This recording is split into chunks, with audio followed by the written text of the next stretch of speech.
Ah, bonjour à tous, bienvenue à l'Église baptiste centrale de la Rive-Sud. J'espère que tout le monde va bien. Excellent. On va continuer dans notre étude du livre inspiré du livre de l'Évangile de Saint Jean. Donc, on est rendu au 15e message dans la série. Et le titre du message de ce matin s'intitule Amour et leadership. Les deux ensemble. Amour et leadership. On va y aller avec le chapitre 13. On va lire simplement les 5 premiers versets, et on va pouvoir avoir notre message. Bienvenue. Donc, au verset 1, chapitre 13, ça nous dit, dans Jean, « Avant la fête de Pâques, Jésus, sachant que son heure était venue de passer de ce monde au Père, ayant aimé les siens qui étaient dans le monde, mit le comble à son amour pour eux. » Donc, le sujet amour et leadership. Donc, mit le comble à son amour pour eux. Pendant le souper, lorsque le diable avait déjà inspiré au cœur de Judas Iscario, fils de Simon, le dessein de le livrer. Jésus, qui savait que le Père avait remis toutes choses entre ses mains, qu'il était venu de Dieu et qu'il s'en allait à Dieu, se leva de table et ôta ses vêtements, et prit un linge dont il se ceignit. Ensuite, il versa de l'eau dans un bassin et se mit à laver les pieds des disciples et à les essuyer avec le linge dont il était saint. Je vais demander à Dominique d'avoir un mot de prière, s'il vous plaît.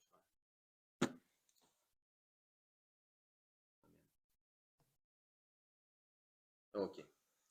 Donc, les évangiles nous offrent un super beau portrait de notre Seigneur Jésus-Christ.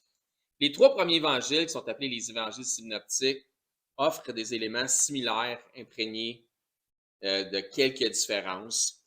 Tandis que l'évangile de Jean, donc, qui est le sujet de notre étude des 15 dernières semaines, offre des éléments qui sont plus uniques que dans les 3 premiers évangiles. Si ce n'était que des 3 années de ministère de Christ, imaginez l'ensemble des autres choses que Christ a pu accomplir, mais dont nous n'avons même pas les récits.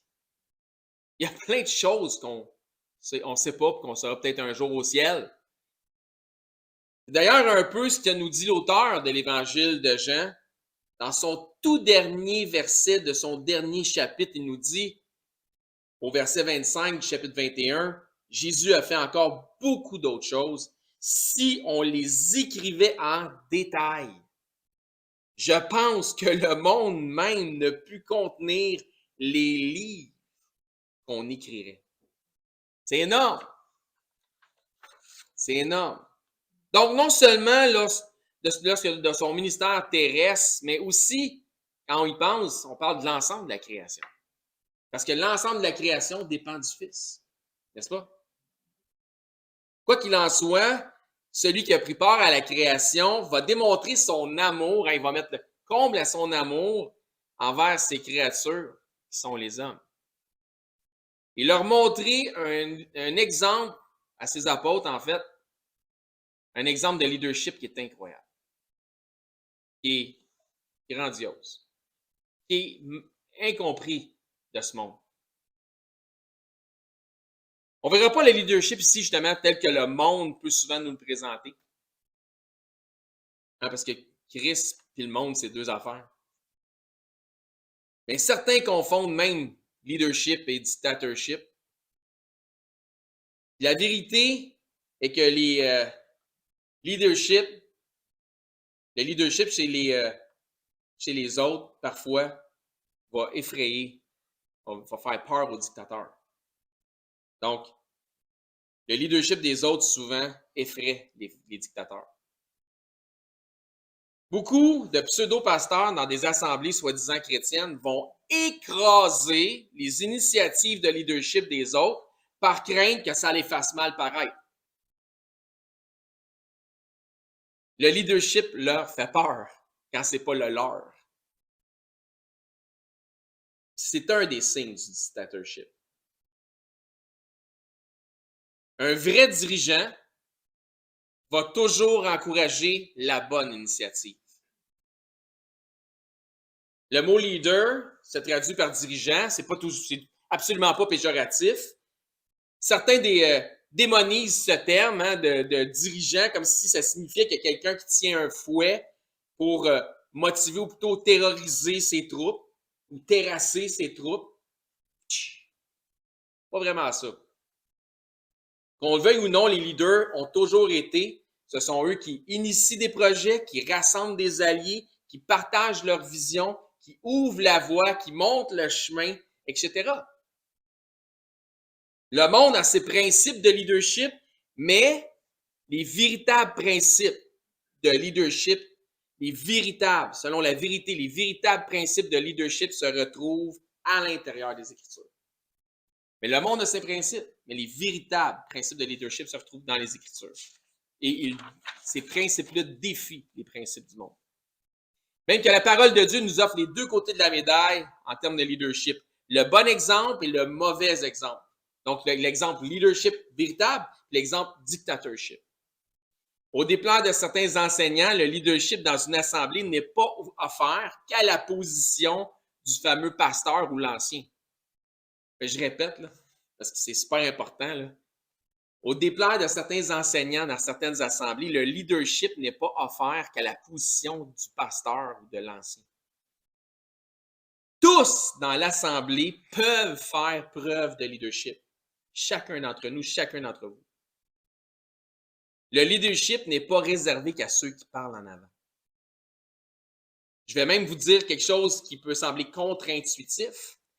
Le fameux lead pastor ou lead pastor n'a pas besoin d'une manière essentielle d'avoir les plus grandes qualités de leadership de toute l'assemblée. Elle nourrirait son ego de toute façon. Pas une bonne chose. Que les gens le voient juste comme le fameux leader de tout. Ou que celui qui a les meilleures qualités de leadership de tout le groupe. Mais en même temps, les pasteurs, s'ils le sont vraiment, ne devraient pas craindre d'être en compétition. Donc, ça ne change rien. Tu devrais pas, si tu es en avant, tu ne devrais pas craindre d'être en compétition contre qui que ce soit dans l'assemblée. Fait que le leadership des autres dans ton assemblée ne devrait pas t'effrayer si tu es un vrai leader. Ça va t'effrayer peut-être si tu es un dictateur. Là, tu vas avoir peur des autres. C'est pourquoi je dis que tous peuvent faire preuve de leadership. Tant et aussi longtemps que les initiatives sont de bonnes initiatives et tant aussi longtemps que ça résonne avec le leadership biblique. La manière d'écraser le leadership dans les assemblées est le dénigrement, le mépris, les accusations et aussi d'imputer les mauvaises intentions, donc imputer le mal, ce qui est contraire à la charité. Ça, c'est les manières d'écraser le leadership dans les assemblées. Puis, savez-vous de qui ça vient le plus souvent? Contre certains dans l'assemblée, bien, le plus souvent, ça va venir de ceux qui sont en avant. Suivez-moi avec ça. Il n'y a pas meilleur qu'un peureux, un espèce de peureux pour essayer d'écraser quelqu'un d'autre. On appelle du bullying. Hein? Il n'y a pas meilleur qu'un peureux pour essayer d'écraser quelqu'un d'autre. 1 Samuel, chapitre 17.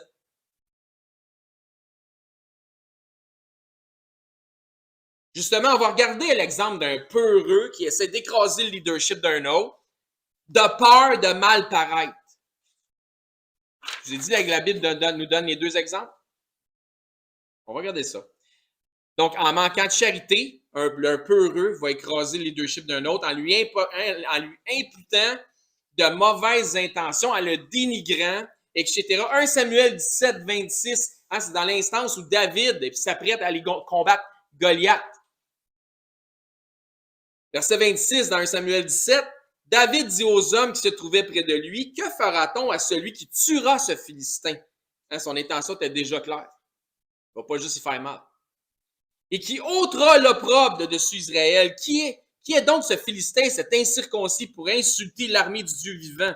Le peuple répétant les mêmes choses qu'il lui dit, c'est ainsi que l'on fera à celui qui le tuera. Donc, regardez bien les paroles d'un peureux. Eliab, son frère aîné, le grand frère de lui, le petit frère. Son frère aîné, qui l'avait entendu parler à ses hommes, fut enflammé de colère contre David. Il dit, pourquoi es-tu descendu et à qui as-tu laissé ce pus de brebis dans le désert? Je connais ton orgueil et la malice de ton cœur. C'est pour voir la bataille que tu es descendu. Tu veux juste voir le show. Viens pas me faire preuve de leadership ici, David. Viens pas me faire perdre la face, le petit frère. Viens pas me faire de l'ombre. Viens pas me faire mal paraître. Eliab aurait dû être celui qui aurait dû présenter son petit frère au roi.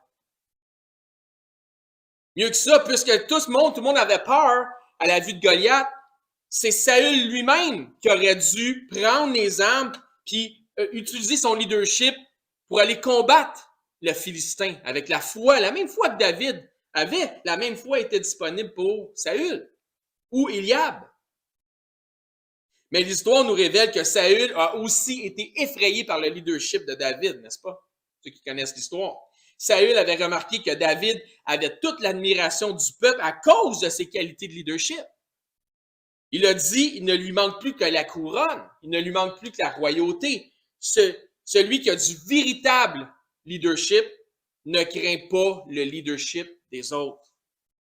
Celui qui a du véritable leadership ne craint pas le leadership des autres. Mais il en fait ses alliés. Il les dirige dans l'œuvre du Seigneur selon leurs dons.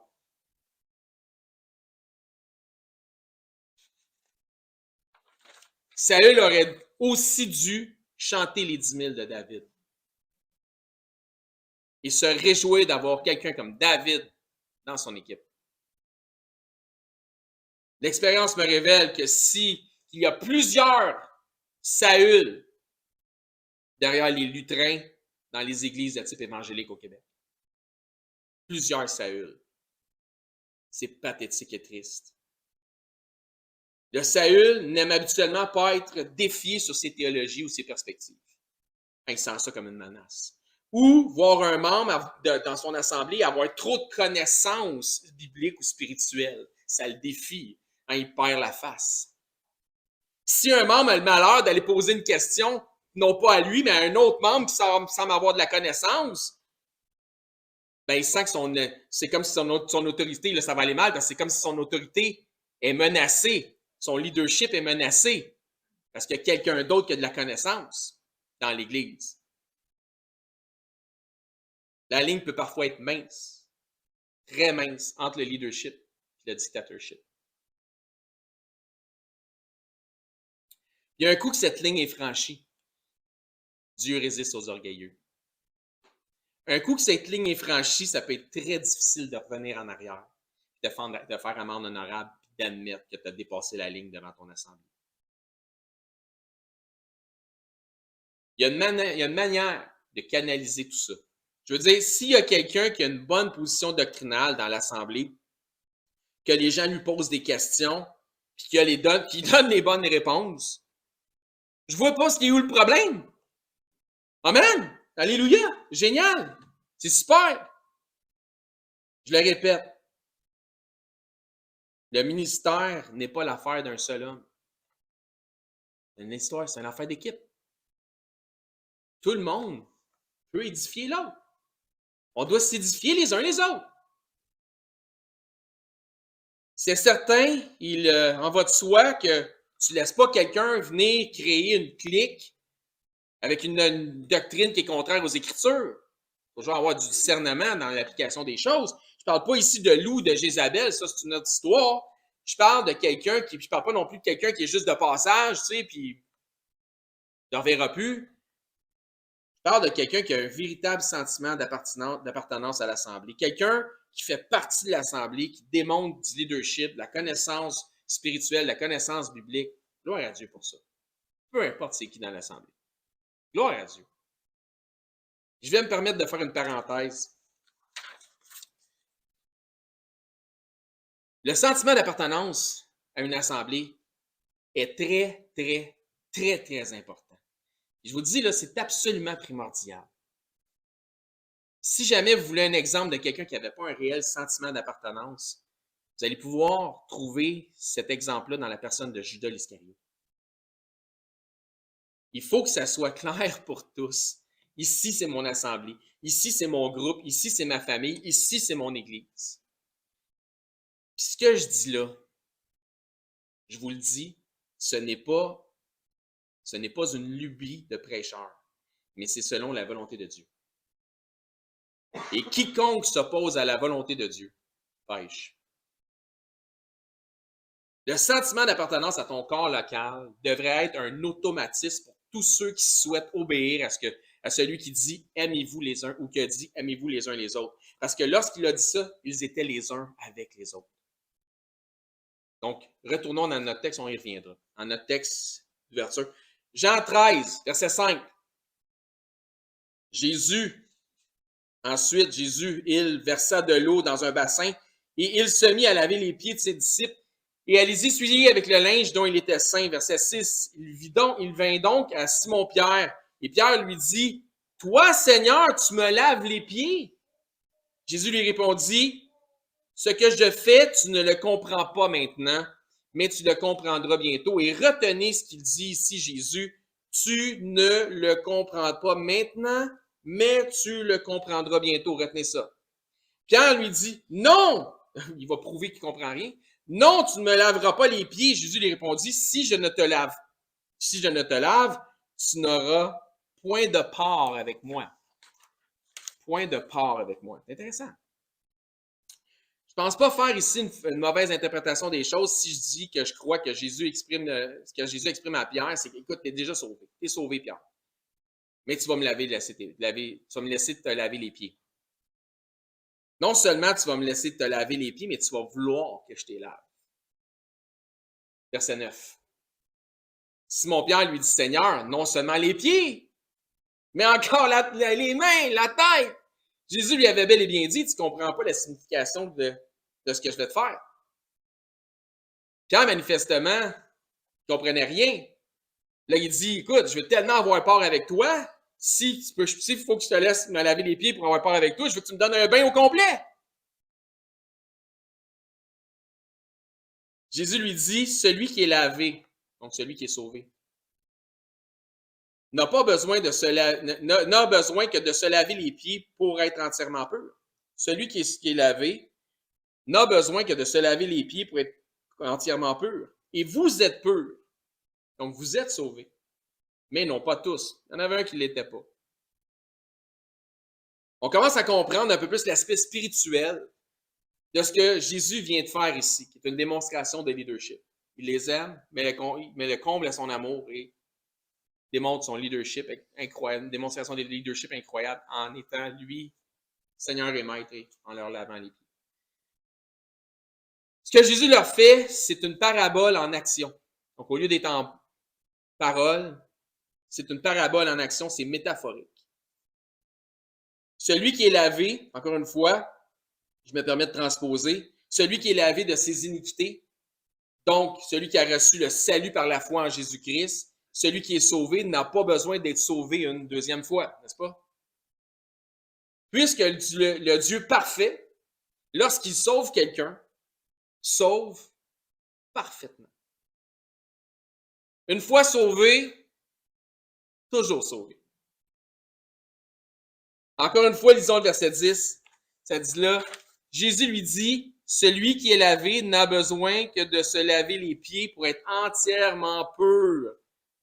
Donc, tu es pur, mais il y a un petit peu de ménage à faire. Et vous êtes purs, mais non pas tous. Le sujet qui tourne autour de la pureté fait référence en partie à ce qu'eux connaissent de la loi, qui parle de se purifier en se lavant, etc. Vous vous souvenez, dans les noces aux noces de Cana, Jésus avait pris 6 vases destinés à la purification des Juifs pour les dire de remplir d'eau puis les transformer l'eau en vin. Donc, ils connaissent un peu ils connaissent en fait cet aspect-là de la purification qui est dans les coutumes et dans les mœurs juives. Donc, cette partie de la purification physique est connue, mais Jésus les amène au sens spirituel de la purification et non pas au sens physique de la purification. Jésus, au chapitre 15 de ce même évangile, dit, au verset 3, « déjà vous êtes purs à cause de la parole que je vous ai annoncée. Voyez-vous? Donc, je vous ai fait la lecture, là. Donc, qu'est-ce qui nous purifie? Qu'est-ce qui nous purifie? Pas l'eau, là. En définitif, c'est la foi qui nous purifie. Mais la foi en quoi? La foi vient de ce qu'on entend. Ce qu'on entend pour avoir cette foi vient de la parole de Dieu, n'est-ce pas? Dans Actes, notre fameux Pierre qui se rend chez Corneille, et aussitôt, il commence à annoncer l'Évangile, puis aussitôt qu'il commence à annoncer l'Évangile, ils entendent, la foi vient, et cette foi se manifeste. Vous vous souvenez de ça? Ceux qui ont lu Actes.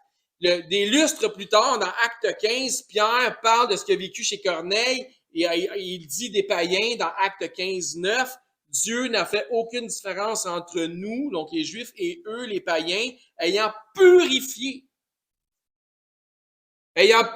leur cœur par la foi. Donc, la foi nous purifie. Donc, lorsque Christ dit, vous êtes purs, il parle d'avoir été purifié spirituellement par la foi en l'Évangile, en la parole de Dieu, en son récit, en lui-même. Donc, le lavement des pieds de Jésus, qui est une action et une démonstration physique, représente une réalité spirituelle.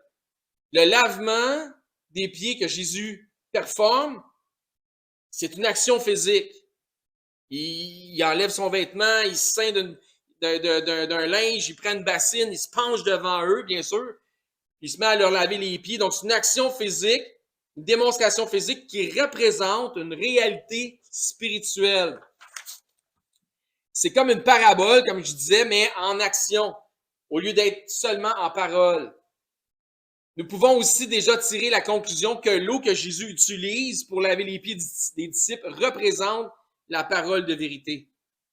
Encore une fois, le verset 10, parce qu'il y a tellement de stock dans ce passage. Jésus lui dit, celui qui est lavé n'a besoin que de se laver les pieds pour être entièrement pur. Et vous êtes purs, mais non pas tous. Donc, laissez-moi la liberté de démétaphoriser tout ça. J'utilise pas ça souvent. Celui qui est sauvé a été complètement lavé de ses péchés et appartient à Christ.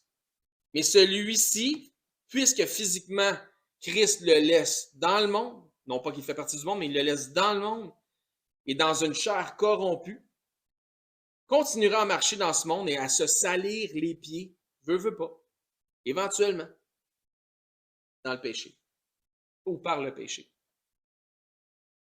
Ça va arriver, c'est indicible, c'est certain. Donc, pas besoin d'être lavé à nouveau, pas besoin d'être sauvé une deuxième fois, comme je disais, mais tu as quand même besoin de te faire laver les pieds par Christ. Parce que tu continues ta marche dans le monde et que tes pieds se souillent éventuellement par le péché. N'est-ce pas? Est-ce que vous comprenez? Parce que c'est ça de la démétaphorisation. Tu as besoin d'être nettoyé d'une fois à l'autre par l'eau de la vérité, par la prédication de la parole de Dieu. Jean 13, 10, Jésus lui dit, celui qui est lavé n'a besoin que de se laver les pieds pour être entièrement pur, et vous êtes purs, mais non pas tous. Mais de qui parle-t-il lorsqu'il dit, vous êtes purs, mais non pas tous? C'est qui le pas tous? Je pense que j'ai entendu quelqu'un le dire tantôt. La réponse est dans le prochain verset, car il connaissait celui qui le livrait, et c'est pourquoi il dit, vous n'êtes pas tous purs. Donc, il parle de Judas Iscario, bien évidemment, qui n'était pas sauvé. Donc, il y en a un qui n'est pas sauvé dans la gang, Judas, celui qui n'avait pas de sentiment d'appartenance. Vous vous souvenez, je vous ai parlé d'appartenance tantôt? Celui qui n'avait pas de sentiment d'appartenance avec Christ et ni avec les autres apôtres. Vous vous souvenez que je vous ai dit de retenir ce que Jésus a dit à Pierre, tu ne le comprends pas maintenant, mais tu le comprendras bientôt, verset 7. Regardez bien la question de Jésus à la fin du prochain verset. Verset 12. Jean 13, 12. Après qu'il leur eut lavé les pieds et qu'il eut pris ses vêtements, il se remit à table et leur dit, comprenez-vous ce que je vous ai fait? Qu'est-ce qu'il avait dit à Pierre? Tu ne comprends pas, mais tu vas comprendre tantôt. Je vais te l'expliquer plus tard.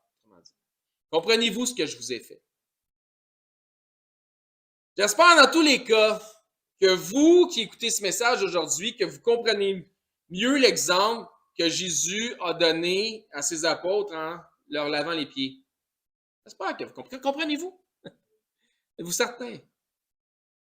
Est-ce qu'on comprenons-nous vraiment? Comprenons-nous vraiment l'exemple que Jésus a donné? On va aller un peu plus loin dans notre compréhension. Regardez. Jean 13, 12. Après qu'il leur eut lavé les pieds et qu'il eut pris ses vêtements, il se remit à table et leur dit, comprenez-vous ce que je vous ai fait? Donc Jésus va expliquer. Vous m'appelez maître et seigneur et vous vous dites bien car je le suis. Donc question. Est-ce que Jésus est votre maître et votre seigneur? Bon, peut-être pas à bonne place. Mais juste, vous prendrez votre chance, je vais le poser la question une deuxième fois. Est-ce que Jésus est votre maître et votre seigneur? Bon, ok, là, je me sens mieux. C'est mieux d'un coup. Si oui, l'autre question. Laisseriez-vous Jésus vous laver les pieds? C'est pas une mauvaise réponse, ça. Je pense qu'on a, j'allais dire un vieux sage, mais pas si vieux que ça. J'espère que oui, comme on vient d'entendre. Sinon, vous n'auriez pas de part avec lui. Vous n'auriez pas de part avec lui. Verset 14. Si donc je vous ai lavé les pieds, moi le Seigneur et le Maître, vous devez aussi vous laver les pieds les uns aux autres. Bon, ben on va sortir une bassine, une guenille. Que dit le Seigneur et Maître ici? On doit se laver les pieds? Est-ce qu'on doit se laver les pieds? Sam, est-ce qu'il faut que je lave tes pieds? Non, ils sont propres. C'était correct, ils sont propres. Est-ce qu'on doit faire comme certains qui s'appellent ou qui sont appelés dans la chrétienté les feet washers, hein, les légalistes, prendre une bassine et une serviette et physiquement nous laver les pieds les uns des autres? Qui commence? Qui lave? Qui suit? Ouais, on dirait qu'on est en train de faire la vaisselle. Je vous l'ai dit, c'est une parabole mise en action. OK? La démonstration de ce que Jésus fait va au-delà de ce qui est physique. C'est spirituel. Il fait une démonstration de ce qui est physique et terrestre pour démontrer quelque chose de spirituel et céleste, ou d'invisible. Verset 15, Jean 13, car je vous ai donné un exemple afin de vous que vous fassiez comme je vous ai fait. Donc, tu sais, tu lis ça, ça y est, il faut que nous autres aussi physiquement, qu'on se lave les pieds. Non, c'est un exemple spirituel. Il faut donc spirituellement se laver les pieds, et ça, c'est vrai. Donc, il faut donc spirituellement se laver les pieds, et ça, c'est vrai. En vérité, verset 16, je vous le dis, le serviteur n'est pas plus grand que son Seigneur, ni l'apôtre plus grand que celui qui l'a envoyé. Si vous savez ces choses, vous êtes heureux pourvu que vous les pratiquiez, pourvu que vous vous laviez les pieds en vous autres. Mettez ça en pratique. Certains vont dire, ouais, mais là, c'est parce qu'il parlait aux apôtres ici, là. Cette métaphore spirituelle a été performée avec les apôtres, mais son exemple n'est pas exclusif qu'aux apôtres. Les apôtres, étant établis les premiers dans l'Église, ont eu la tâche de transmettre les fondements de Christ. Les apôtres étaient donc, tels que Christ leur a demandé de mettre en pratique, c'est ce qu'on vient de lire, étaient donc des laveurs de pieds. Spirituels. Il avait des pieds spirituels. Comment lavait-il les pieds? Jean 13, 16. En vérité, je vous le dis, le serviteur n'est pas plus grand que son Seigneur, ni l'apôtre plus grand que celui qui l'a envoyé. Donc, l'envoyé n'est pas plus grand que celui qui l'envoie.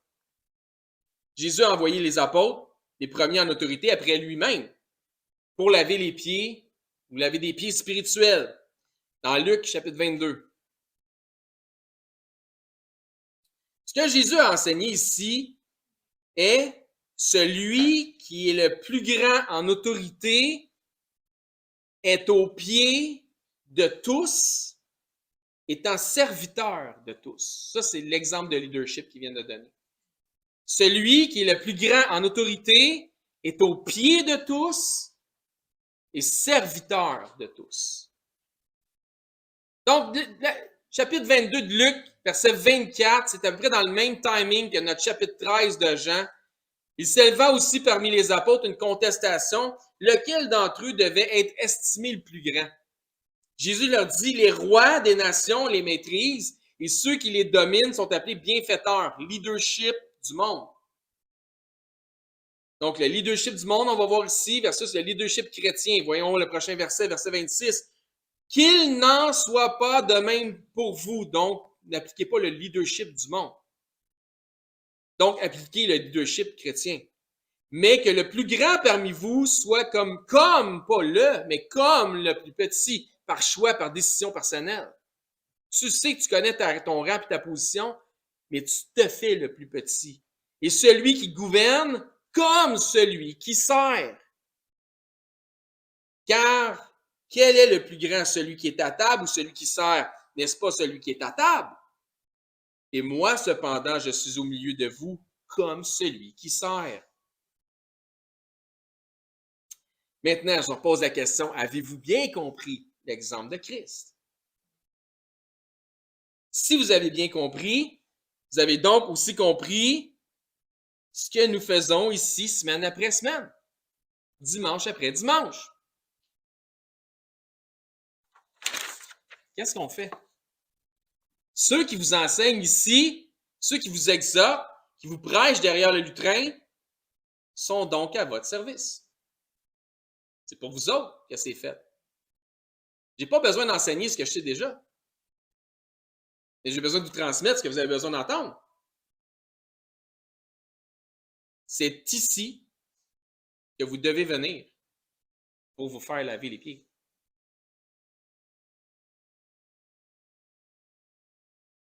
Je suis en train présentement de vous laver spirituellement les pieds, en ce moment même, par la prédication de la parole.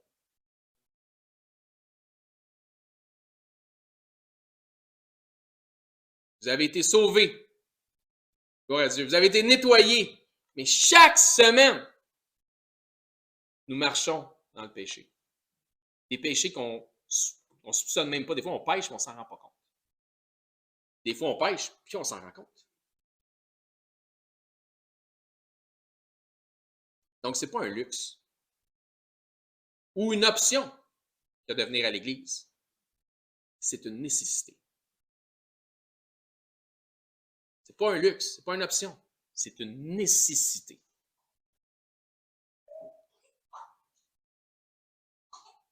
C'est comme ce n'est pas un luxe pour personne de se laver.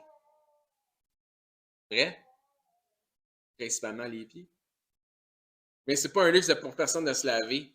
Donc, ce n'est pas un luxe, ce n'est pas une option de venir à l'Église, c'est une nécessité. C'est comme c'est une nécessité de se laver. Je repose donc la question, avez-vous bien compris ce que Christ a donné comme exemple? Amen. On va continuer dans notre compréhension. On va grimper encore.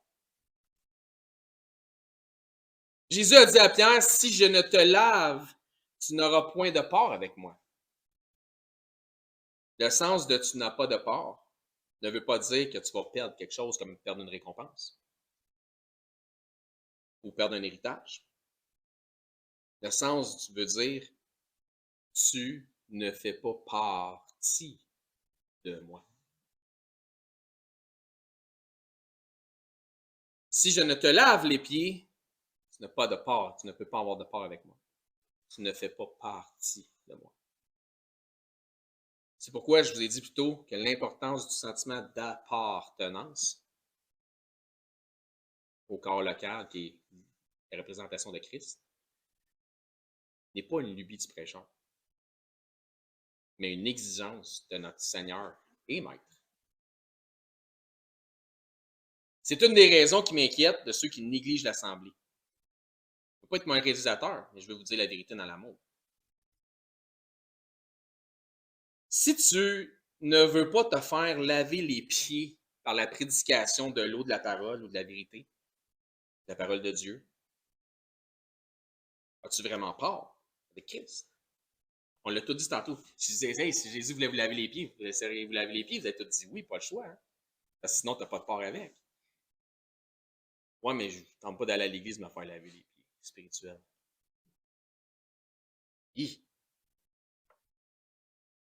Si tu ne veux pas te faire laver les pieds par les prédications de l'eau de la vérité par l'eau de la parole, as-tu vraiment ta part avec Christ? Autrement dit, il faut que les babines suivent les bottines. C'est comme dire à Christ, tu ne me laveras pas les pieds. Est-ce qu'on comprend bien? On grimpe un peu dans notre compréhension. Jusqu'à ce que ça fasse mal un petit peu plus. Si celui que tu appelles ton Seigneur et ton Maître ne peut même pas faire en sorte que tu te déplaces pour aller à l'Église, est-il vraiment ton Seigneur et Maître? Ça fait mal. J'espère que ça fait mal. Terminons avec ceci. Oh, il est temps que ça achève. Jean 13, 12. Avant que ça fasse trop mal. Après qu'il leur eut lavé les pieds, et qu'il eut pris ses vêtements, n'oubliez pas, Judas est en la guerre, et qu'il eut pris ses vêtements, il se remit à table et leur dit, comprenez-vous ce que je vous ai fait? Comprenez-vous? Comprenez-vous? Vous m'appelez maître et seigneur. Suis-je votre maître et votre seigneur? Et vous dites bien, car je le suis. Ça devrait l'être en tout cas. Si donc je vous ai lavé les pieds, moi le Seigneur et le Maître, vous devez aussi vous laver les pieds les uns aux autres. Vous allez en laver une coupe? Ce matin? Car je vous ai donné un exemple afin que vous le fassiez comme je vous ai fait. Conclusion de notre message de ce matin. Le titre de notre message, c'est Amour et leadership. Les choses qui vous ont été dites ce matin vous ont été dites dans l'amour. Par amour. Pour votre bénéfice. On est à votre service ici. Donc, comprenez-vous bien que ceux qui vous lavent spirituellement les pieds, dimanche après dimanche, le font par amour. Ils sont l'exemple même de la loi de Christ, aimez-vous les uns les autres. Saisissez-vous bien qu'il y a une différence entre le leadership du monde et le leadership que Christ enseigne. Que le leadership de Christ, est dénudé de l'orgueil qui mène les hommes au dictatorship et se mène dans les assemblées. Comprenez-vous bien votre besoin de faire mettre en évidence des choses qui concernent vos pieds sales. Parce que si vous devez vous faire laver les pieds, ça se pourrait que quelqu'un soit obligé de dire « Hey, tes pieds sont sales ». Si quelqu'un est en train de vous laver les pieds, c'est parce que ça manifeste que vos pieds sont sales. Donc, il y a une mise en évidence qui est là. Comprenez-vous bien, si vous êtes sauvés, déjà lavés par le sang de l'agneau, amen, que vous avez besoin, comprenez-vous bien que vous avez besoin de vous faire laver les pieds par la prédication de l'eau de la parole. Donc, le sang vous a lavé, la parole, il faut qu'elle vous lave les pieds une fois de temps en temps. Comprenez-vous bien que vous ne pouvez pas, dans ce sens, prendre les initiatives. On va monter une petite coche encore, OK?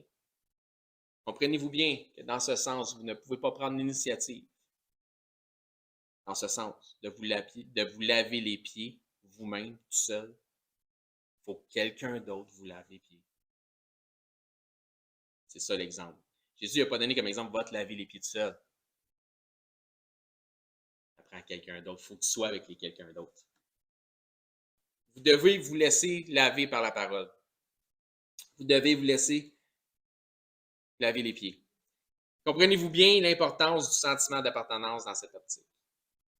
Car vous devez vous faire laver les pieds par quelqu'un qui a un réel souci de qui vous êtes, un réel souci de devoir éventuellement rendre des comptes pour votre âme. Ouais, qu'on a besoin dans cette optique d'avoir un sentiment d'appartenance. Si tu vas n'importe où, puis tu regardes plusieurs docteurs selon tes convoitises, qui ne te connaissent pas vraiment, peut peut-être t'arroser les pieds, mais tu ne connais pas. Pas vraiment des comptes à rendre pour ton âme. C'est pourquoi je dis tantôt, ce n'est pas une lubie de prêcheur, c'est vraiment une volonté divine qu'on soit les uns avec les autres, qu'on ait un sentiment d'appartenance les uns envers les autres. Merci d'avoir été attentif. Je vais demander à Ézéchiel de nous fermer ça en prière, s'il vous plaît.